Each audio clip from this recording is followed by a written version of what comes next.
Hi friends, ఎలా ఉన్నారు? నేను బాగున్నాను. మీరందరూ బాగుండాలని కోరుకుంటున్నాను. ఇప్పుడు మనం మరొక కొత్త కథలోకి వెళ్దాం. కథ పేరు నీరెండ నిండు వెన్నెల. ఇది ఓ అందమైన ప్రేమ కథ. జలజ గారికి ఆడపిల్ల పుట్టిన సంగతి నీకు తెలుసుగా? అంది సుమిత్ర సారథి ప్రశ్నకు జవాబుగా. ఏ జలజ? ఓ, మీ పక్కింటి ఆవిడ కదూ? అయితే ఆ పిల్ల పుట్టడమే అవిటితనంలో పుట్టింది. 4 రోజుల క్రితం ఆ పిల్ల చనిపోయింది. జలజగారి కూతురు చనిపోవటానికి నువ్వు నన్ను చేసుకోననటానికి ఏమిటి సంబంధం? అయోమయంగా అడిగాడు సారథి. నిన్ను ఓసారి సైక్రియాటిస్ట్కి చూపించాలి. నాకు పిచ్చెక్కిందంటావా? ఇంకా ఎక్కలేదు కానీ నిన్ను ఇలాగే వదిలేస్తే నీకు పిచ్చి ఎత్తటమే కాదు, నన్ను పిచ్చివాడిలా మార్చేలా ఉన్నావు.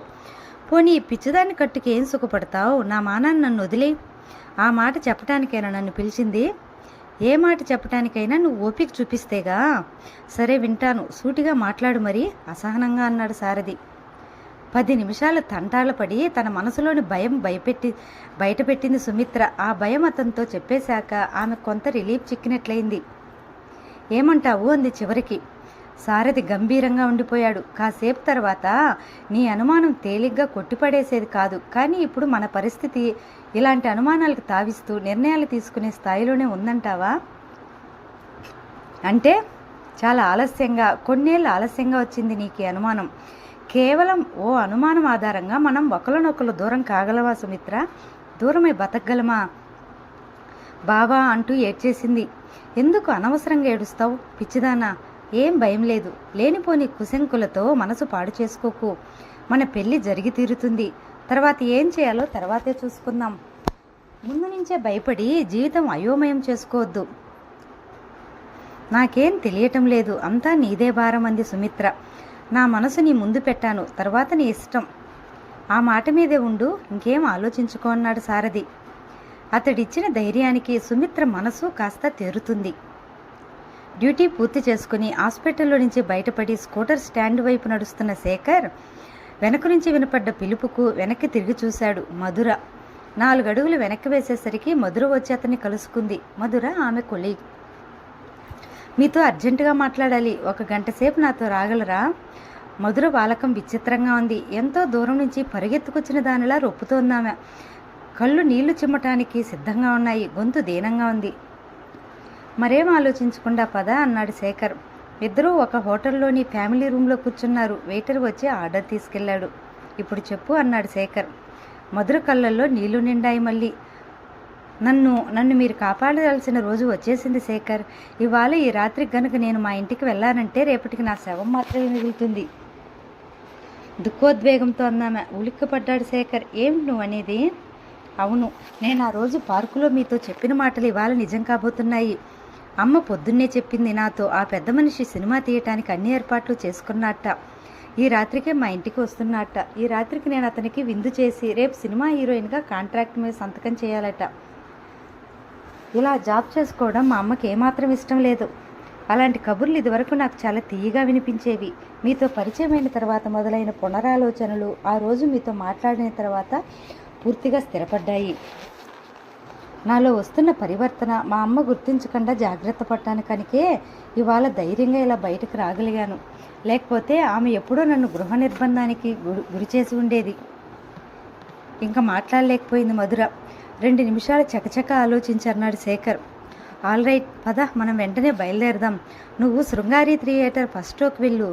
సరిగ్గా 8:50 కాగానే హాల్లోంచి బయటకు వచ్చేయి. నేను అక్కడ సిద్ధంగా ఉంటాను. 9 గంటల 15 నిమిషాలకు బొంబాయి ట్రైన్ ఉంది. బొంబాయికా? ఆశ్చర్యపడుతూ అడిగింది మధుర. వివరాలన్నీ రేపు చెప్తాను. నన్ను నమ్మితే నా వెంటరా? మిమ్మల్ని నమ్మటానికే నిశ్చయించాను. తలదించుకుని అన్నామె. దట్స్ గుడ్, పద మరి అన్నాడు శేఖర్. ఇద్దరూ హోటల్లో నుంచి బయటకు వచ్చి చెరువు దారిన విడిపోయారు. అక్కడి నుంచే సరాసరి బ్యాంకుకు వెళ్ళాడు శేఖర్. 10,000 రూపాయలకి ట్రావెలర్స్ చెక్స్ తీసుకున్నాడు. తెలిసిన ట్రావెలింగ్ ఏజెంట్ దగ్గరకు వెళ్ళాడు. రాత్రి బొంబాయి ట్రైన్లో 2 ఫస్ట్ క్లాస్ టికెట్లు సంపాదించాడు. ఇంటికెళ్ళి సూట్ కేసు సర్దుకున్నాడు. అర్జెంటు పని మీద బొంబాయి వెళ్తున్నానని, వారం రోజుల దాకా రానని వదినితో చెప్పాడు. రైలు బయలుదేరాక టెన్షన్ తగ్గినట్లయి దీర్ఘంగా నిట్టూర్చాడు శేఖర్. అలసటతో ఆలోచించే ఓపిక కూడా లేనట్టు బెత్త మీద వెనక్కి వాలి నిద్రపోతోంది మధుర.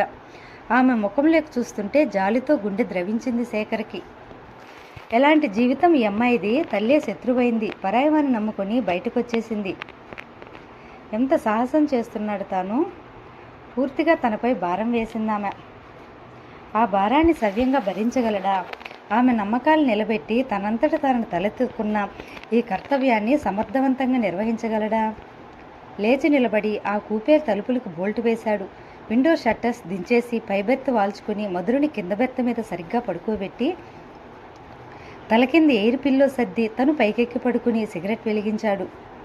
పెళ్ళి ఉద్యోగానికి రిజైన్ చేసి ఊరొదిలి వెళ్ళిపోతున్న ఓ స్నేహితురాలికి వీడ్గోలు చెప్పడానికి రైల్వే స్టేషన్కు వచ్చిన సౌందర్య మధురతో సహా అడావిడిగా రైలెక్కుతున్న తనని దూరం నుంచే గమనించిందని, అనుమానంతో ఆమె మనసు బగ్గుమన్నదని ఆ క్షణంలో శేఖర్కి బొత్తిగా తెలీదు.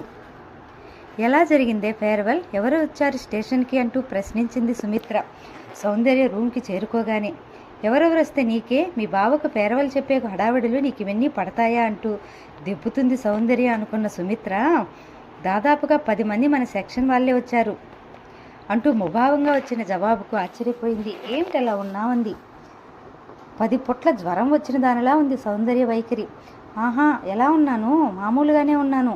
బాగా దగ్గరైన వాళ్లకు హఠాత్తుగా వీడ్కోలు చెప్పాల్సి రావటం చాలా కష్టం కదూ అంది సౌందర్య. ఆమె మనసులోని భావం తెలియని సుమిత్ర అవును అనేసి నిట్టూర్చి ఊరుకుండిపోయింది. రాత్రంతా ఆలోచనలతో బుర్ర చెడగొట్టుకుంటున్న సౌందర్య మర్నాటి ఉదయానికి ఓ అవగాహనకు రాగలిగింది. బహుశా ఏ ఊళ్ళోనో ఏ నాటిక ప్రదర్శన ఉంటుందంతే. అందుకే ఆమెతో కలిసి వెళ్ళి ఉంటాడు. ఈ పాటిదానికే తను ఎందుకింత అనుమానపడాలి? అయితే నాటిక ఉన్న విషయం తనకెందుకు చెప్పలేదు? అప్పుడప్పుడు ఇలా నాటికలు వేసే అలవాటుంది సారథికి. ప్రతి విషయంలో నీతో పంచుకునేపాటి సాన్నిధ్యం అప్పుడే మీ ఇద్దరి మధ్య ఏర్పడిందా? శేఖర్ కూడాను. ఇద్దరు ఫ్రెండ్స్. ఆ ప్రశ్నకు జవాబు అవునో కాదో తేలలేదామెకు. ఆదివారం కావటాన డాక్టర్ గారింటికి వెళ్దామా అంది సుమిత్ర భోజనాలయ్యాక. హఠాత్తుగా బుర్రలో ఓ ఆలోచన మెరిసింది సౌందర్యకు. అవును, వెళ్ళి చండీగారిని ఇండైరెక్ట్గా అడిగితే తన సమస్య విడిపోతుంది. శేఖర్ వదిన చండి అలాగే వెళ్దామంది. ఇద్దరూ బయలుదేరి వెళ్లారు. సారీ డిసప్పాయింట్ యూ, శేఖర్ ఊళ్ళో లేడు. సౌందర్య నవ్వుతూ చూసింది చండిక. మేము వచ్చింది చండిక గారి కోసం అంది సౌందర్య. చెప్పక్కర్లేదు కబుర్లు, ఎలాగో వచ్చావు గనక నేనే ఎంటర్టైన్ చేస్తాను. మరి ఎక్కడికి వెళ్ళారు డాక్టర్ గారు అడిగింది సుమిత్ర. తన మనసులోని ప్రశ్న ఒళ్ళంతా చెవులు చేసుకుంది సౌందర్య జవాబు కోసం. ఏదో పని మీద బాంబే వెళ్ళాడు నిన్ననే. ఒక్కరే వెళ్ళారా? యథాలాపంగా అడిగినట్టు అడిగింది సౌందర్య. హాస్పిటల్ పని మీదేనా? అవును, హాస్పిటల్ పని మీదేనట, ఒక్కడే వెళ్ళాడు అంది చండికి మామూలుగా. ఆ జవాబు ఎదుటి మనిషి గుండెల్లో బాంబు పేల్చుతుందని ఆమెకు తెలీదు. ఆ తర్వాత సౌందర్య వాలకాన్ని ముభావాన్ని మరో విధంగా అర్థం చేసుకున్న సుమిత్ర చండిక ముసిముసిగా నవ్వుకుని తమ ధోరణిలో పడిపోయారు. మరో నెల రోజుల్లో తన పెళ్లి జరగబోతున్నట్టు చెప్పింది సుమిత్ర. చాలా సంతోషం. అయితే మీ స్నేహితురాలను ఓడించి ముందుకు పరిగెత్తుతున్నామన్నమాట అంది చండిక. ఆ మాటకొస్తే నేనే కదండి సీనియర్ని అంది సుమిత్ర. తన గుండెల్లో ఎగిసిపడుతున్న సప్త సముద్రాల ఘోష వాళ్ళ చెవిని పడకుండా ఉండేందుకు శతవిధాలుగా ప్రయత్నిస్తూ చేతికందిన పత్రికను ఒకదాన్ని మొహానికి అడ్డం వేసుకుని సోఫాలో ఓ మూలకు ఒదిగి ఉండిపోయింది. వాళ్ళ సంభాషణలకు దూరంగా సౌందర్య. బొంబాయి నుంచి చాలా ఉత్సాహంగా తిరిగి వచ్చాడు శేఖర్. కళ్యాణ్లో అతని క్లాస్మేట్ పాటిల్కు ఫ్లాట్ ఉంది. అక్కడే అతను స్వంతంగా క్లినిక్ కూడా నడుపుతున్నాడు. మధురికి తనకు గల బంధం, తన ప్లాను మిత్రుడికి అరమరిక లేకుండా వివరించాడు శేఖర్. పాటిల్ అతని భార్య శోభ కూడా అతనికి తమ పూర్తి సహకారం అందజేస్తామని మాట ఇచ్చారు. మీకు బయట పడదలుచుకునే వరకు మధుర మా ఇంట్లో భద్రంగా ఉంటుంది. ఆమె ఇప్పటి నుంచి నా చెల్లెలు. ఆ మాటే ఇక్కడందరికీ చెప్తాం. మీరేం ఆలోచనలు పెట్టుకోనవసరం లేదు అంది శోభ. కృతజ్ఞతగా ఆమె కేసు చూశాడు శేఖర్. 8-10 నెలలు చాలు. ఈలోగా ఆమె 10th పరీక్ష పూర్తి చేస్తుంది.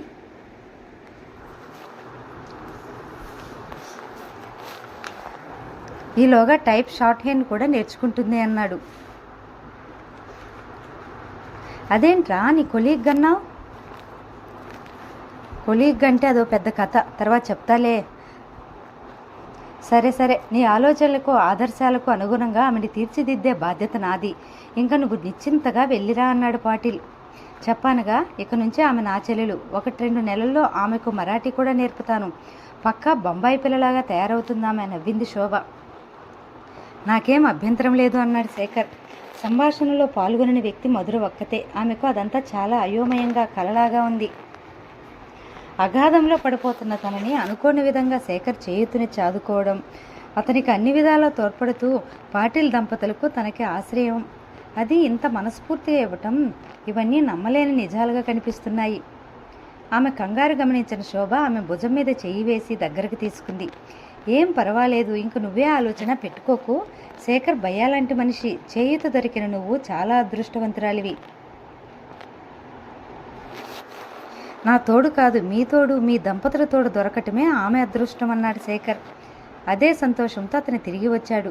తిరిగి రాగానే మరిద్దుతో చెప్పింది ఆ వార్త చండిక. మధుర కనిపించడం లేదట. ఆశ్చర్యం నటిస్తూ అన్నాడు శేఖర్. అంటే ఏమో, నిన్ననే పేపర్లో చూశాను నేను. గత 4-5 రోజులుగా కనిపించడం లేదట. ఆమె తల్లి పోలీసులకు కంప్లైంట్ ఇచ్చిందంట. ఏమైందో ఎవరికీ తెలీదు. పోలీసులు వెతుకుతున్నారంట. అరే, ఆశ్చర్యంగా ఉందే, ఏమైందో అన్నాడు శేఖర్. ఎవరితోనే లేచిపోయి ఉంటుంది అంది చండిక. అలాంటి మనుషులు అంతకన్నా ఇంకేమవుతారు అంటూ భుజాలు ఎగరేసి ఊరుకున్నాడు శేఖర్. మనసులో కొంచెం కంగారు, బాధ ఉన్నా. హాస్పిటల్కి వెళ్ళగానే సౌందర్యకి ఫోన్ చేశాడు. సాయంత్రం ఆఫీసు బయట సిద్ధంగా ఉంటే తను వచ్చి పికప్ చేసుకుంటానని, ఎటైనా వెళ్దామని ప్రపోజ్ చేశాడు. ఇన్నాళ్ళు తనకు చెప్పకుండా ఎక్కడికి వెళ్లారని ఆమె అడుగుతుందని అనుకున్న శేఖర్ ఆమె ఆ విషయమే ఎత్తకపోవడంతో కొద్దిగా ఆశ్చర్యపడ్డాడు. మొదట తను రానని చెప్పాలనుకుంది. 1 నిమిషం ఆలోచించి మీదట ఎంతకన్నా ముఖాముఖి మాట్లాడితేనే బాగుంటుందనిపించింది. అలాగే అని చెప్పి ఫోన్ పెట్టేసింది. సాయంత్రం దాకా ఆఫీసులో ఏం పని చేసిందో ఆమెకే తెలియదు. మనసంతా ఆందోళన, ఆలోచనలు. సూటిగా అడిగేయాలి, మధురని ఎక్కడికి తీసుకెళ్లాడో అనిపిస్తుంది ఓ క్షణం. తనకై తను ఏమీ అడగకూడదు, అతను స్వయంగా చెప్తాడో, తన దగ్గర నాటకం ఆడతాడో చూడాలి అనిపిస్తుంది మరో క్షణం. ఆలోచనల్లోనే సాయంత్రం అయిపోయింది. బ్యాగ్ సర్దుకుని సుమిత్రతో చెప్పి బయటకు వచ్చింది. అప్పటికే పేవ్మెంట్ మీద నిలబడి ఎదురు చూస్తూ కనిపించాడు శేఖర్. సౌందర్యను చూస్తూనే ఉత్సాహంగా చెయ్యి ఊపాడు. సౌందర్య ముభావంగా రోడ్డు దాటి అతన్ని చేరుకుంది. హాయ్ అన్నాడు శేఖర్ ఆమె తనని సమీపించగానే. వెళ్దామా అంది సౌందర్య. ఆ ఒక్క మాటలోనూ ఆమె మనసులోని కోపం గ్రహించగలిగాడు. తను ఆమెకు చెప్పకుండా ఊరెళ్ళటమే అందుకు కారణం అనుకున్నాడు. క్షమించు డియర్, అనుకోకుండా పనిపడి బాంబే వెళ్లాల్సి వచ్చింది. మా వదిన చెప్పిందటగా అన్నాడు. చెప్పారు అంది సౌందర్య. ఎక్కువ మాట్లాడితే తన మనసులోని బడబానలం బ్రద్దలవుతుందేమోనని భయంగా ఉంది ఆమెకు. స్టాండ్ తీసి స్కూటర్ స్టార్ట్ చేశాడు శేఖర్. ఎక్కి కూర్చుందామె. ఎప్పట్లా తన భుజాన చెయ్యి వేయలేదు. మనసులోనే నవ్వుకున్నాడతను. ఆడవాళ్ళకి ఎంత వేగంగా కోపం వచ్చేస్తుంది అనుకుంటూ ఆమె అలాక అతనికి సరదాగా అనిపించింది. స్కూటర్ హోటల్ మృగశిర ముందాగింది. ఇద్దరూ దిగి లోపలికి నడిచారు. ఏం తీసుకున్నావు? మీ ఇష్టం. అంత అలక పనికిరాదమ్మాయి. ఈ దీనుడి మీద నవ్వాడు శేఖర్. సర్వర్ రాగానే కట్లెట్ బాసుందికి ఆర్డర్ ఇచ్చాడు. మళ్ళా అన్నాడు, మగాడు అన్నాక 1,00,000 పనులు ఉంటాయి అని కొంటిగా నవ్వాడు. అవును, మగాడు, నిరసనగా అనుకుంది మనసులోనే. అనుకోకుండా పని తగిలింది. ఓ మెడికల్ కాన్ఫరెన్స్కు అటెండ్ కావాల్సిన కొలీగ్ ఏదో అవాంతరాల వల్ల ఆగిపోవలసి వచ్చింది. దాంతో నన్ను వెళ్ళమన్నారు. ఆ రాత్రికే బయలుదేరి వెళ్లాల్సి వచ్చింది. మంచిదే, కానీ కాన్ఫరెన్స్కి వెళ్లేందుకు మధుర కూడా తోడుండాలని నాకు తెలియదుగా అనాలన్న కసిని ప్రయత్నం మీద ఆపుకుంది సౌందర్య. మధుర కనిపించడం లేదట. కనుకసల్లో నుంచి అతడి కేసు చూస్తోంది. పేపర్ చూసిందన్నమాట అనుకున్నాడు శేఖర్. అవును, వదిని చెప్పింది ఉదయం అన్నాడు. ఇంకా కనిపించటం లేదా అంటే ఉలికిపాటుగా అడిగాడు. ఆహా, 4-5 రోజులుగా కనిపించట్లేదుగా. ఇంకా కనిపించటం లేదా అంటున్నాను. లేదట అసహనంగా అన్నాడు పైకి. సౌందర్య తనను అనుమానించట్లేదు కదా మనసులోనే అనుకున్నాడు. ఎక్కడికి వెళ్ళిపోయిందో. కట్లెట్ను స్పూన్తో ముక్కలు చేస్తోంది.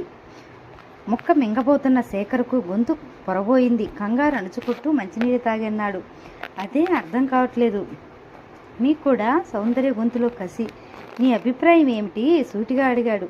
అభిప్రాయానికి ఏముంది, మీరు అప్పుడప్పుడు నాటకాలు వేస్తుంటారుగా, మీ సహనటి కాబట్టి అడిగాను. ఆమె ప్రవర్తన ఎలాంటిది? నెరజానా అమాయకురాలా? అమాయకురాలైతే ఎవరో మోసగించి ఉంటారు. నెరజాన అయితే ఎవరినో మోసం చేసి బుట్టలో వేసుకుని పారిపోయి ఉంటుంది. ఆమెతో మీకున్న సాన్నిహిత్యాన్ని బట్టి మీరేమైనా ఊహించగలరేమోనని అడిగాను తాపీగా అంది సౌందర్య. అంత నెమ్మదిగా అడగగలగటం ఆమెకే ఆశ్చర్యంగా అనిపించింది. మా ఇద్దరి మధ్య అంతటి సాన్నిహిత్యం ఏమీ లేదు విసురుగా అన్నాడు శేఖర్. మీ ఇద్దరిని స్టేజ్ మీద చూసిన వాళ్ళెవరూ అనుకోలేరు, అంత గొప్పగా నటిస్తారు వ్యంగ్యంగా నవ్వింది. అంటే అంటే నీకు నా మీద అనుమానంగా ఉందా ఆవేశంగా అన్నాడు. ఆవేశపడకండి, అనవసరంగా నాకు ఎవరి మీద అనుమానం లేదు, నమ్మకం తప్ప. చూశాను కాబట్టే నమ్మాను అనుకుంది మనసులో. నమ్మకం ఉంటే అలా మాట్లాడుకు మరి, తనని తను అదుపులో పెట్టుకుంటూ అన్నాడు శేఖర్. కాఫీలు తాగాక ఇద్దరూ లేచి మౌనంగా బయటకు నడిచారు. స్కూటర్ ఎక్కబోతోంది సౌందర్య. నన్ను మా రూమ్ దగ్గర దింపేయండి. ఏమీ మాట్లాడకుండా స్కూటర్ స్టార్ట్ చేశాడు అతను. అరగంటలో స్కూటర్ ఆమె గది ముందు ఆగింది. ఆ అరగంటలోనూ ఒక్క మాట కూడా మాట్లాడుకోలేదు ఇద్దరు. సౌందర్య కిందికి దిగి పళ్ళు బిగబెట్టి గుడ్ బై అంది. స్కూటర్ విసురుగా దూసుకుపోయింది. ఆ చప్పుడుకు తలుపు తెరిచిన సుమిత్ర, ఏమిటే అప్పుడే వచ్చేసావు? అదేమిటి అతనలా వెళ్ళిపోతున్నాడే, లోపలికి రమ్మనకపోయావు అంది. అబ్బాయి గారికి అలక వచ్చిందిలే నవ్వుతూ అంది సౌందర్య, మనసులోని నిప్పు సెగల్ని గొంతుకిందే దాచి. ఇక ముందు నేను నటించడం ప్రారంభించాలి కాబోలు అనుకుంది. ఏమిటో ఏమైంది అసలు అదుద్దాగా అడిగింది సుమిత్ర. ఏమీ లేదు, చెప్పకుండా ఊరెళ్ళినందుకు అడిగానని ఆ కోపం అంది సౌందర్య. నువ్వు మాత్రం ఎందుకు కోపం వచ్చేలా నిలదీయటం? ఏం మనిషివే, వారం రోజుల తర్వాత కలిసి కూడా మీరు చేసిన నిర్వాకం ఇదా? కోపంగా అంది సుమిత్ర. ఇక ముందర నిర్వాకం చూశాక గుండెలు పగలతాయేమోనని పిచ్చిదానా అనుకుంది సౌందర్య. ఏమీ మాట్లాడకుండా వెళ్ళి మంచం మీద వాలుతూ ఆమె కేసి జాలిగా చూసింది సుమిత్ర. తాత్కాలికంగా కోపంలో అలా మాట్లాడిన సౌందర్య మర్నాడో మూడో నాడో ఫోన్లో అపాలజీ చెప్తుందని ఎదురు చూసిన శేఖర్ వారం రోజులు గడిచినా ఆ సూచనలేవీ లేకపోయేసరికి ఉక్కిరిబిక్కిరయ్యాడు. తనే ఫోన్ చేశాడు. ఫోన్లో అతని కంఠం వింటూనే నెమ్మదిగాను స్థిరంగానూ అయినా కరుగ్గా జవాబిచ్చింది సౌందర్య. నాటకాలంటే నాకు అసహ్యం, దయచేసి మళ్ళా నాకు ఫోన్ చేయకండి, నన్ను కలవాలని ప్రయత్నించకండి. సౌందర్య, నువ్వేం మాట్లాడుతున్నావో తెలుస్తోందా? కోపము కంగారు కలిసికట్టుగా అడిగాడు. సౌందర్య మరొక్క మాట కూడా మాట్లాడకుండా ఫోన్ పెట్టేసింది. పిచ్చెత్తినట్లయింది శేఖర్కు. ఏమైంది సౌందర్యకు? తన మొదలును బొంబాయి తీసుకెళ్లిన సంగతి తెలిసిందా? ఎలా తెలుస్తుంది? ఎవ్వరికీ తెలియని ఆ రహస్యం ఆఖరికి మధుర తల్లికి పోలీసులకి కూడా అనుమానం సైతం కలగని ఆ రహస్యం కేవలం సౌందర్యకే తెలియటం ఎలా? మరి ఆమె ఎందుకలా శోమెత్తినట్లు ప్రవర్తిస్తుంది? తను నాటకం ఆడుతున్నాడని ఎలా అనుకుంటుంది? తను ఆమెతో నాటకం ఆడగలరా? నెవ్వర్. ఏమిటి మరి ఆమె అనుమానానికి ఆధారం? ఏమిటి ఆమె ప్రవర్తనకు అర్థం? ఏం చేయాలి ఇప్పుడు? తను అయోమయంగా అయిపోయింది అతని స్థితి. ఆదివారం ఉదయం అడిగింది సుమిత్ర. ఏమిటే వారం రోజులైన రాజావారు రాణివారు అలకపానుపు దిగినట్టు లేదు? పోనీ నన్ను సంధి రాయబారం చేయమంటావా? మా దారిని మమ్మల్ని వదిలేస్తే అంతకన్నా ఇంకేం కోరని తల్లి నిన్ను. అలా ఎవరి దారిని వాళ్ళని వదిలేసే భాగ్యానికి స్నేహాలు దేనికి ఇంకా? పోనీ చండీగారిని కలిసి రావటానికన్నా వస్తావా? చికాగ్గా అడిగింది. వాళ్ళ ఇంటికి వెళ్ళాలంటేనే ఇష్టం లేదు సౌందర్య, కానీ ఆ మాట బయటకు అనే ధైర్యం చేయలేకపోయింది. దానివల్ల సుమిత్రకు మరింత అనుమానం రావచ్చు. అయినా ఎన్నాళ్ళని తనేదో తప్పు చేసినట్టు మొహం చాటేయగలదు.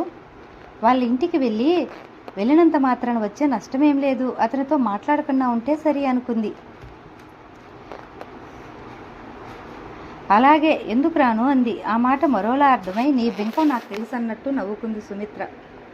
ఇద్దరూ బయలుదేరారు. డాక్టర్ గారింటికి ముందుకు వచ్చేసరికి ఇద్దరు ఉలిక్కిపడ్డారు. ఆ ఇంటి ముందు పోలీస్ జీబాగి ఉంది. ఏమిటి పోలీసులు? ఆందోళనగా అంది సుమిత్ర. ఇద్దరూ ఒక్క అంగలో లోపలికి ప్రవేశించారు. హాల్లోనే కూర్చుని ఉన్నారు శ్యామలరావు, శేఖర్ వాళ్ళ అన్నయ్య. వాళ్ళు ఎదురుగా కూర్చుని ఉన్నారు ఓ పోలీస్ ఇన్స్పెక్టరు, ఓ పోలీస్ జవాను. లోపలి గుమ్మంలో నిలబడి ఉంది చండిక. వీళ్ళని చూసి రండి రండి అంది. మాటల్లోనే వచ్చారు. నేను చెప్పానే, ఈమె సౌందర్య, మా తమ్ముడికి కాబోతున్న శ్రీమతి అన్నాడు శ్యామలరావు. నమస్తే అంది సౌందర్య ఏమీ అర్థం కాకపోయినా. శేఖర్ ఆమె వైపు గిల్టీగా చూశాడు. లోపలికి నడిచారు సుమిత్ర సౌందర్య. ఏమిటి రావుగారి స్నేహితుల వాళ్ళు? లోపలికెళ్ళగానే అడిగింది సుమిత్ర. స్నేహితులు కాదు, పాడు కాదు, చెప్పుకోవాలన్నా సిగ్గుగా ఉంది. ఆ మధుర ఎక్కడో మాయమైందిగా, మా మరిదిని వివరాలు అడగడానికి వచ్చారు నెమ్మదిగా అంది చండిక. నాన్ సెన్స్, ఈయనకేం తెలుస్తుందని కోపంగా అంది సుమిత్ర. అదే చెప్పారు ఆయన కూడా. 20 రోజులు దాటిపోయిందిగా అది కనిపించక. దాంతో ఏ పాటి పరిచయం ఉన్న వాళ్ళనైనా సరే ఆచూకీ కోసం ప్రశ్నిస్తున్నారట. ఇతను దానితో కలిసి నాటకాలు వేసిన పాపానికి ఇక్కడికి వచ్చారు. ఆఫ్ కోర్స్ మీ మీద మాకు అనుమానం లేదు డాక్టర్ గారు. కేవలం ఏదైనా క్లూ ఇవ్వగలుగుతారేమోనని వచ్చాం అన్నాడా ఇన్స్పెక్టర్. కాఫీలు తాగారుగా, ఇక వెళ్తారులే అంది చండిక. వీళ్ళ మొహాలకి కాఫీలు కూడా నా దండగా అంది సుమిత్ర. మన మర్యాదలు మనం పాటించాలిగా అంది చండిక. ఏమీ మాట్లాడడం లేదేమిటా అని సౌందర్య వైపు చూసిన సుమిత్ర, చండిక ఒక్కసారి కంగారు పడ్డారు. సౌందర్య ముఖం రక్తం లేనట్లు పాలిపోయింది.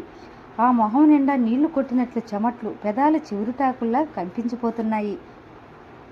ఆమె మెదడులోని టెన్షన్ భరించలేక అలా అయిపోతుందని వాళ్ళకి అర్థమైంది. ఆ టెన్షన్కు వాళ్ళు ఊహిస్తున్న కారణం మాత్రం అసలైనది కాదు. ఒక్క క్షణం వెర్రి ఆవేశంతో ముందు గదిలోకి వెళ్ళి ఈ శేఖర్ మోసగాడు, ఇతనే మధురని ఎక్కడో దాచాడు అని అరిచి చెప్పాలనిపించింది. మరుక్షణం ఇటువంటి వాడిని తనను వలచినందుకు సిగ్గుతో తల చితక్కొట్టక చావాలనిపించింది. బుర్ర వేడిక్కి వేడిక్కి కళ్ళు తిరిగి ఉన్న చోటనే కూలబడిపోతున్న సౌందర్యని చూసి, సౌందర్య ఏమిటమ్మా, ఏమైంది? శేఖర్ అరుస్తూ కూర్చోబెట్టింది చండిక. జీవు కదిలేదాకా చూసి లోపలికి వస్తున్న శ్యామలరావు, శేఖర్ ఆ కేకలకు లోపలికి పరిగెత్తారు. చుట్టుకొని ముందుకెళ్ళి ఆమె పల్స్ చూసి చకచక తన గదిలోకి వెళ్ళి ఏదో ఇంజెక్షన్ తీసుకొచ్చి ఆమెకి ఇచ్చాడు శేఖర్. శేఖర్ని పోలీసులు ప్రశ్నించటం ఆమె సున్నితమైన మనసుకు దెబ్బతీసిందనే భావించాడు అంతా. పావుగంట తర్వాత నెమ్మదిగా కళ్ళు తెరిచిందామె. అంతా రిలీఫ్గా నిట్టూర్చారు. ఏమైందమ్మా అంది చండిక సౌందర్య పక్కన కూర్చుని తల మీద చేయి వేస్తూ. ఏమీ లేదు, కాస్త కళ్ళు తిరిగినట్లనిపించింది నీరసంగా అంటూ లేచి కూర్చోబోయింది. పర్వాలేదు, పడుకో అంటూ లోపలికి వెళ్ళి హార్లిక్స్ కలుపుకొచ్చిందామె. సుమిత్ర అయోమయంగా చూస్తూ సౌందర్య కాళ్ళ దగ్గరే కూర్చుంది. మాట్లాడకుండా హార్లిక్స్ తాగి థ్యాంక్స్, మిమ్మల్ని బెదరగొట్టేశాను అంది సౌందర్య. ఏం మాటలవి? పరాయి వాళ్ళకు చెప్పినట్టు అంది చండిక. పేలవంగా నవ్వింది సౌందర్య. ఎలా ఉంది ఇప్పుడు? ఆత్రంగా అడిగాడు శేఖర్. బాగానే ఉంది, పొడిగా అందామె. మంచులో తడుస్తున్నట్టు బిగుసుకుపోయాడు శేఖర్ ఆ మాటలోని ఉదాసీనతకు, అంతకన్నా ఆ కంఠంలో పలికిన నిర్లిప్తతకు. సాయంత్రం దాకా అలాగే బిగుసుకుపోయినట్లున్న వాతావరణంలో గడిపి ఇంటికి చేరుకున్నారు సుమిత్ర, సౌందర్య. నాకేదో అనుమానంగా ఉంది సౌందర్య, నీ వైఖరి చూస్తుంటే. నువ్వు నా నుంచి ఏమీ దాచటం లేదు కదా అంది సుమిత్ర రూమ్ చేరాక. నీ నుంచి నేనేం దాస్తానే, అసలు దాచేందుకు ఏముంది అంది సౌందర్య. సుమిత్ర భారంగా నిట్టూర్చి ఊరుకుంది. ఆ రాత్రి పక్క మీదకి చేరిన శేఖర్ మనసంతా ఆలోచనలతో ఉక్కిరిబిక్కిరైపోయింది. మధురని తీసుకెళ్లి పాటిల్ కుటుంబంతో పాటు ఉంచి వచ్చాక అతను అంతా సవ్యంగా జరిగిపోతుందనే తలపోశాడు. కానీ అనుకోకుండా ఈవేళ పోలీస్ ఇన్స్పెక్టర్ రాక అతడిని చాలా కంగారు పెట్టింది. పోలీసులకి ఒకరి మీద అనుమానం పెట్టుకునే అవకాశం పుష్కలంగా ఉంది.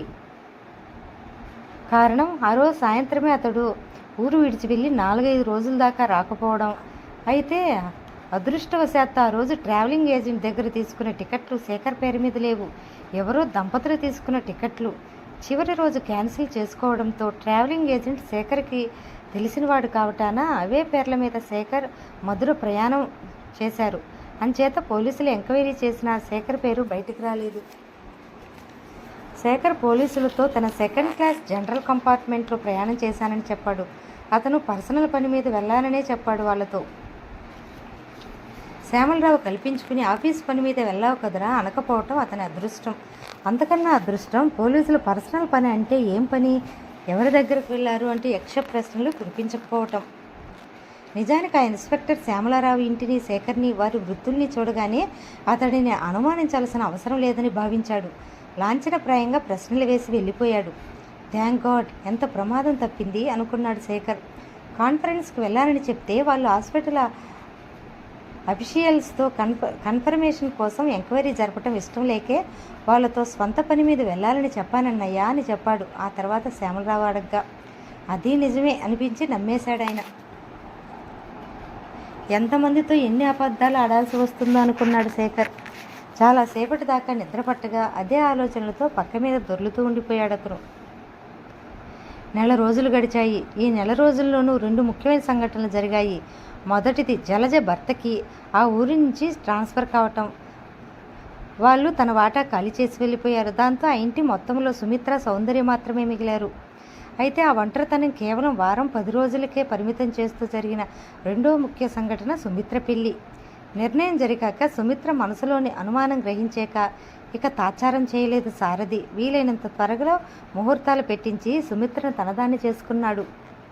ఆలోగా తన కంపెనీ ఆ ఊళ్ళో పెట్టిన కొత్త బ్రాంచ్కి ట్రాన్స్ఫర్ కూడా చేయించుకున్నాడు. సుమిత్ర ఉద్యోగం మానే అవసరం లేకుండా దాంతో ఆ ఇల్లు మొత్తం తమకే తీసేసుకున్నారు సుమిత్ర సారథి.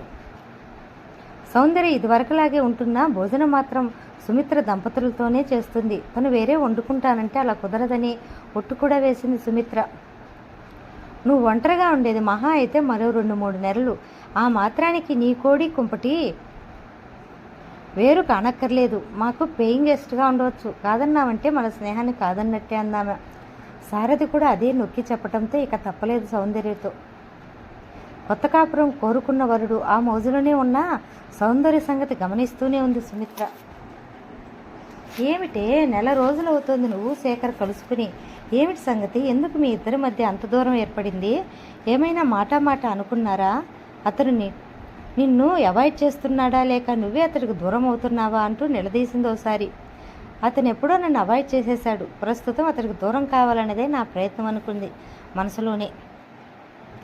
సౌందర్య ఏమీ జవాబు ఇవ్వకపోవడంతో మళ్ళా అంది సుమిత్ర. నువ్వేమనుకోనంటే ఒక మాట అడుగు అంది సౌందర్య నిర్లిప్తంగా. కొంపదీసి నీకు కూడా ఆ పోలీసుల్లాగే శేఖర్ మీద అనుమానం రాలేదు కదా మధుర గురించి? ఉలిక్కి పడింది సౌందర్య. ఎందుకలా అనుకుంటున్నావంది. ఏమో మరి, సరిగ్గా అతను బొంబాయి వెళ్ళి వచ్చిన దగ్గర నుంచే నీ వైఖరి మారిపోయింది. అందుకే నీకు అనుమానం ఏర్పడిందేమోనని. నాకెవ్వరి మీద అనవసరమైన అనుమానాలు లేవు అంది సౌందర్య. అలాగైతే మంచిదే. నీకు చెప్పాల్సిన అవసరం లేకపోయినా నా వెరికొద్దీ చెప్తున్నాను. అలాంటి అనుమానం ఉంటే మాత్రం సమూలంగా తుడిచేసుకో. అతడికి నీ మీద పూర్తిగా ప్రేమ ఉంది. అతడు అలాంటి మనిషి కూడా కాదు అనుమానించటానికి. బాగుందే, నా మనస్తత్వం నీకు తెలుసుగా. పెళ్లి కాకముందే చనువుగా తిరగటం నాకు ఇష్టం లేదు. అంతకన్నా మరేమీ లేదు అంటూ తేలిగ్గా కొట్టిపారేసింది సౌందర్య. ఏమో, ఏది ఏమైనా అతని మనసుకు మాత్రం కష్టం కలగకుండా చూసుకో. మీ ఇద్దరి భవిష్యత్తు జీవితానికి అది మంచిది కాదు. ఏవైనా అభిప్రాయ భేదాలు వస్తే చెప్పు. కావాలంటే నేను కూడా అతడితోనైనా చండీగారితోనైనా మాట్లాడడానికి సిద్ధమే అంది సుమిత్ర. అలాంటి శ్రమ నీకేం అక్కర్లేదు. అంతటి అవసరం ఏమీ లేదన్నానుగా అంది మొండిగా సౌందర్య. ఇక అంతకన్నా ఏం అడగాలో తెలియలేదు సుమిత్రకి.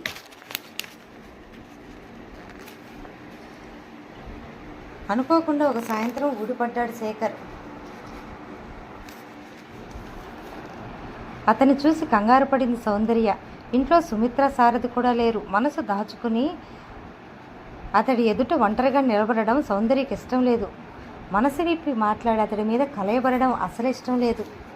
తప్పనిసరి గుమ్మానికి అడ్డం తొలగింది. లోపలికి వచ్చి కూర్చున్నాడు అతను. కాఫీ పట్టుకు వస్తాను అంటూ అతను వారిస్తున్నా వినకుండా లోపలికి దారి తీసింది. పాలు స్టవ్ మీద పెట్టి అక్కడే నిలబడింది. ఎందుకు వచ్చాడు? ఎలా తప్పించుకోవాలి అతన్ని? ఎంతకాలం ఇలా దాగుడుమూతలాడుతూ గడపగలదు తను? వెనకగా అలికిడైతే తల తిప్పింది శేఖర్. ఏమిటి సౌందర్య, ఎందుకు హఠాత్తుగా నా నుండి దూరం కావాలని ప్రయత్నిస్తున్నావు? నా తప్పేముంది? కారణం చెప్పందే నాకెలా అర్థమవుతుంది అన్నాడు. కారణం చెప్పాలట. నా నోటి నుంచో చెప్పించాలని. తీరా చెప్పాక అదంతా అబద్ధమని బుకాయించి తనను ఒక అనుమానం పిశాచంగా చిత్రించి లొంగదీసుకోవాలని అతని ప్రయత్నం. ఆ మాత్రం ఊహించుకోలేదా? తను మధుర విషయం అర్థం చేసుకున్నానని తప్పకుండా ఊహించే ఉంటాడు. ఊహించి కూడా బయటపడలేదంటే తను చచ్చినా సరే తన నోటి వెంట ఆ విషయం రానివ్వకూడదు అనుకుంది సౌందర్య.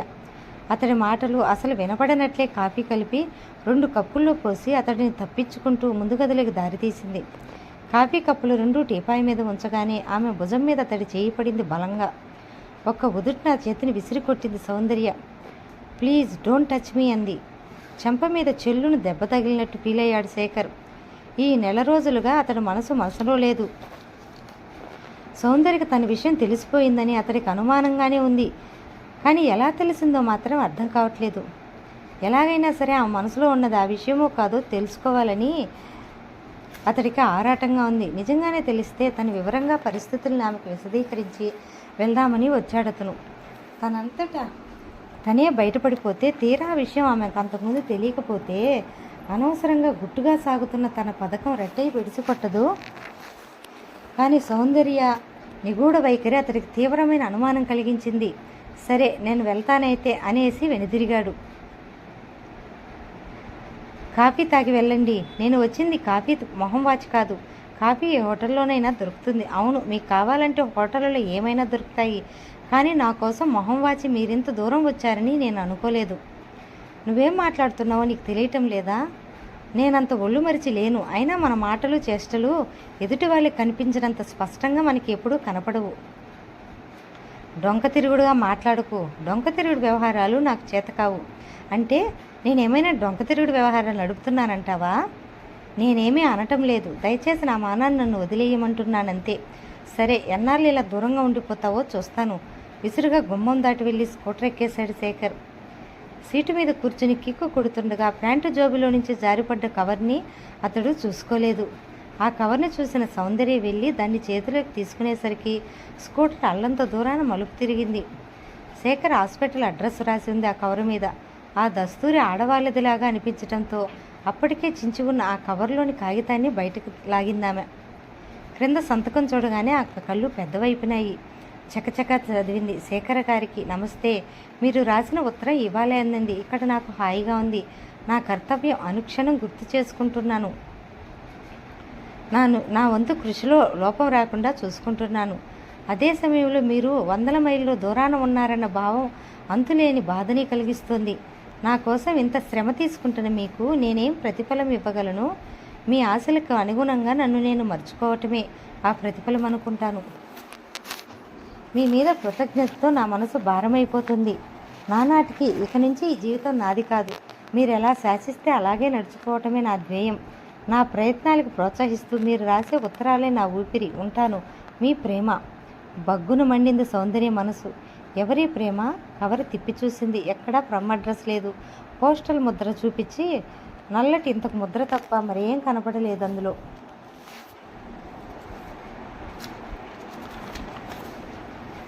విసురుగా తలుపు మూసి లోపలికెళ్ళి పక్క మీద వాలిపోయి పక్కలు ఎగిరిపడేలా తన్నుకొస్తున్న దుఃఖాన్ని ఆపుకునే ప్రయత్నం కూడా చేయకుండా కన్నీళ్లతో దిండును తడిపేయసాగింది. సౌందర్య ఇంటికి వెళ్ళగానే తెలుసుకున్నాడు శేఖర్ తన జేబులో ఉత్తరం మాయమైందని. ఎక్కడైనా జారిపోయిందా? అసలు తను ఆ కవర్ని జేబులో పెట్టుకున్నాడా లేక హాస్పిటల్లో టేబుల్ మీద వదిలేశాడా? గుర్తు రాలేదు అతనికి. మర్నాడు హాస్పిటల్కి వెళ్తూనే అంతా వెతికాడు, కనిపించలేదు. ఒకవేళ సౌందర్య గదిలో కానీ జారి పడలేదు కదా. గుండెలు గుబగబలాడగా అనుకున్నాడు. ఫోన్ చేసి అడుగుదామనిపించింది. ధైర్యం చాలలేదు. అగ్నికి ఆజ్యం తోడైనట్టు ఈ ఉత్తరం చూడగానే ఆమె కంట పడి ఉంటే ఇంకెలా అర్థం చేసుకుంటుందో తనను.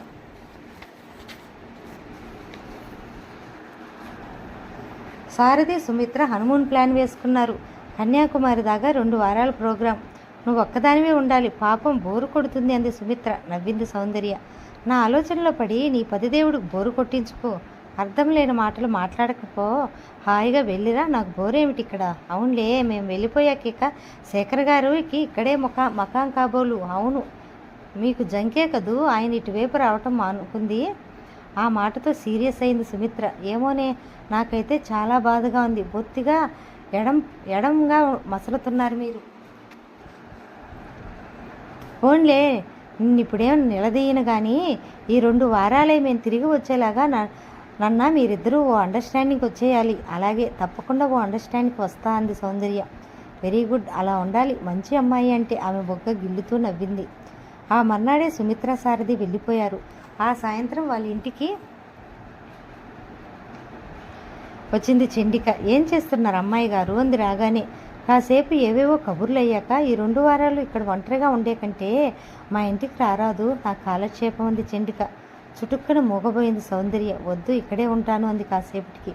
ఆశ్చర్యపోయింది చండిక. మొహమాటమే అయితే సౌందర్య మొహం అలా వెలవెలాపోవటం ఎందుకో అర్థం కాలేదు ఆమెకు.